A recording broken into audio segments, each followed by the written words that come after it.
मोदी से नहीं जुड़े वो लोग जेल चले गए, क्योंकि वो लोग इसलिए नहीं जुड़े क्योंकि वो लोग कुछ गलत नहीं किया। आपको ध्यान होगा कि अजीत पवार के ऊपर प्रधानमंत्री मोदी ने कहा कि 70,000 करोड़ का सिंचाई घोटाला किया और 3 दिन के बाद वो भारतीय जनता पार्टी में अलायंस किया और डिप्टी सीएम बन गया और वो भी फाइनेंस लिया, जिसके ऊपर इतना घोर आरोप लगाया था नरेंद्र मोदी ने, उसको ले लिया। नारायण राणे जो जेल जा चुका था उसको जेल से निकाल करके अपने पास रख लिया। हेमंत बिस्वा शर्मा, वहां एक आदमी एफिडेविट लिख करके दिया कि हमने पैसा दिया है, जैसा उन्होंने कहा। आज वो चीफ मिनिस्टर है जिसके लिए जाके अमित शाह ने कहा था हमारी सरकार बनेगी तो इसको हम जेल में डालेंगे आसाम में जब सरकार बनेगा। आपको ध्यान होगा हमारे शुभेंदु अधिकारी जी, वो तो पैसा लेते हुए दिखाई दे गए, उसको नहीं पकड़ा। अरविंद केजरीवाल या उनके किसी भी मंत्री या साथी के ऊपर आज तक 1 पैसे का रिकवरी नहीं हुआ और वो 2 साल से जेल में है। हेमंत सोरेन के ऊपर 1 पैसे का रिकवरी नहीं हुआ लेकिन वह जेल में है। लेकिन जिनके ऊपर वीडियो निकला, जिनके ऊपर पैसा लेते हुए दिखा और जो भारतीय जनता पार्टी में चला गया, वो वॉशिंग मशीन से साफ हो गया और वह मंत्री बन गया। तो यह स्वतः स्पष्ट है कि जिस प्रकार से भारतीय जनता पार्टी विपक्ष के नेताओं को पकड़ रही है, उस भारतीय जनता पार्टी को मालूम है कि वह बहुत बुरी तरीके से हार रही है इस बार चुनाव में। अगर नहीं हार रही होती, आज दीदी 10 मार्च को 42 सीट अनाउंस करती है। आज क्यों नहीं कर रही है भारतीय जनता पार्टी? क्या तकलीफ है उसको? क्योंकि उसके पास कैंडिडेट नहीं है। अगर उसके पास कैंडिडेट होता तो अभी महाराष्ट्र में जो राज्यसभा का चुनाव हुआ था, आपको मालूम है ना, अशोक चव्हाण जिसको बोलते थे कि ये शहीदों की, जो आर्मी में थे लोग, शहीदों की विधवा का ये फ्लैट खा गया, उसके ऊपर ये आरोप लगाते थे कि जो मार्टर थे हमारे उनका खा गया, कोई उसी को राज्यसभा में ले लिया।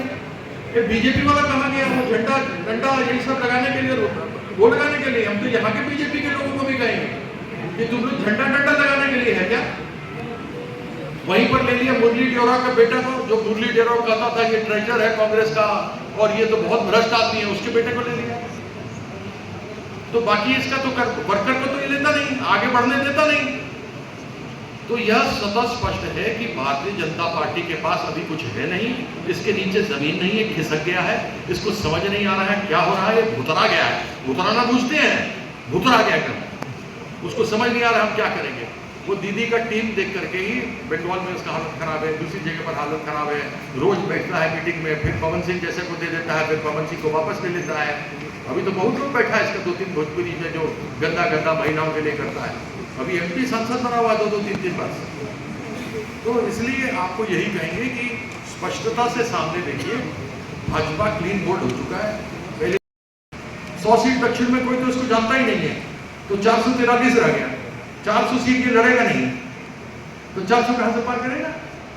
ये केवल भ्रम देना है। ये 2 बार वो काठ का हांडी होता है ना, काठ का लकड़ी का हांडी, वो बार बार चूल्हा पर नहीं चढ़ता है, वो जल जाता है, खत्म हो जाता है, वही काठ का हांडी है ये। तो आपका हमको पूरा विश्वास है कि आपका हम जवाब दे दिए होंगे। धन्यवाद। हमको एक कार्यक्रम में आजाद जी आपसे एक सवाल, यदि आप जीतते हैं तो आपका पहला काम क्या होगा इस क्षेत्र के लिए? इस क्षेत्र के लिए सबसे पहले जो केंद्र ने सौतेला व्यवहार किया है, स्टेप मदरली ट्रीटमेंट दिया है, जो लगभग 4,60,000 करोड़ पूरा मिलाकर और अभी का 1,60,000 करोड़ रुपया, हालांकि दीदी ने उसको अपने पर असर होने नहीं दिया और जिस तरीके से भी लोगों का मदद किया है वह पैसा लेकर के आना और जो अलग अलग योजनाओं के बारे में मोदी जी झूठा प्रचार करके गए हैं उन योजनाओं को कार्यान्वित कराना, यह सबसे पहले हमारा कार्य होगा जिसमें कि हम लगेंगे। और दुर्गापुर के लिए जिस प्रकार से भी आदेश रहेगा, हम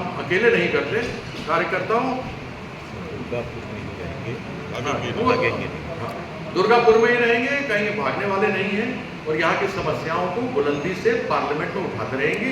जिस प्रकार से अकेले अगर ईडन के अंदर 1 लाख लोग खड़ा हो और अकेले जब जोर से हाउस दैट करते थे और लोग सुनती थी, वैसे ही लोग हमको बोले तो वैसे ही आवाज़ हम पार्लियामेंट में भी उठाएंगे और यहाँ के लोगों की जो समस्याएं हैं जो केंद्र सरकार से जुड़ी हुई हैं उसको हम लेकर बदस्तूर जोर जोर से आवाज़ करते हैं। দুর্গাপুরের মানুষের একটা বড় সমস্যা এই ভোটের মুখে ডিএসপির জমিতে বসবাসকারী বস্তি মানুষ তাদের একটা সমস্যা রয়েছে, কারণ বারবার নোটিশ দিচ্ছে এবং তাদের देखिए अभी हम आचार संहिता लग गया है।